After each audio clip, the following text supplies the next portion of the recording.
नमस्कार, मी किरण कुमार थोरात.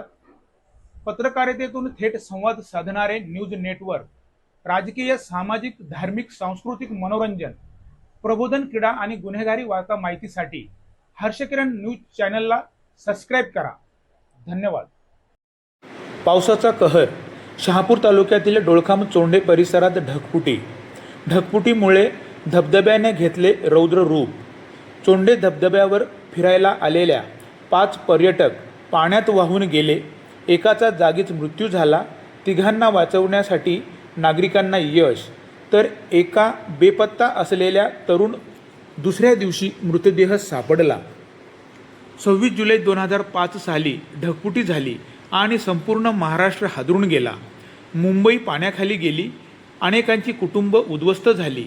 मनुष्यहानी, मालमत्ता हानी आणि सर्व काही निशब्द करणारी घटना. 26 जुलै 2026 रोजी शहापूर तालुक्यातील डोळखाम चोंडे घाटघर परिसरात ढगफुटी झाली. चोंडे येथे धबधब्यावर फिरायला आलेल्या आणि निसर्गरम्य वातावरणाचा आनंद घेत असताना अचानक पावसाचा जोर वाढला. पाहता पाहता ढगफुटी सदृश्य परिस्थिती निर्माण झाली आणि डोंगरातील झरे, ओढे, नाले धबधब्याने अचानक रौद्र रूप धारण केले. धबधब्यावर आलेल्या पर्यटकांपैकी 5 पर्यटक धबधब्याच्या तीव्र वाहणाऱ्या प्रवाहात वाहून गेले. सदरची माहिती स्थानिक ग्रामस्थांना कळताच तात्काळ घटनास्थळी पोहोचले. 5 जणांपैकी एकाचा मृतदेह, तिघांना वाचवण्यासाठी यश आले. एक बेपत्ता असलेल्याचा शोध सुरू केला. पावसाचा जोर इतका होता की ओढे, नाले, नदीला पूर येऊन डोळखाम परिसरात शेतकऱ्यांचे लागवड केलेले शेतपिकाचे फार मोठे नुकसान झाले.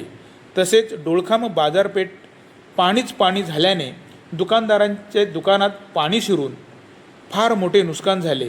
घटनास्थळी पोहोचलेल्या प्रशासनातील आपत्ती व्यवस्थापन पथक, किनवली पोलीस अधिकारी, कर्मचारी तसेच स्थानिक ग्रामस्थांकडून बेपत्ता असलेल्या दुसऱ्या व्यक्तीचा मृतदेह दुसऱ्या दिवशी सापडला. निसर्गाचा आनंद आणि धबधब्यावर पर्यटकांनी फिरायला येत असताना आपल्या जीविताला धोका निर्माण होणार नाही याची काळजी घ्यावी असे प्रशासनाकडून सांगण्यात येत आहे.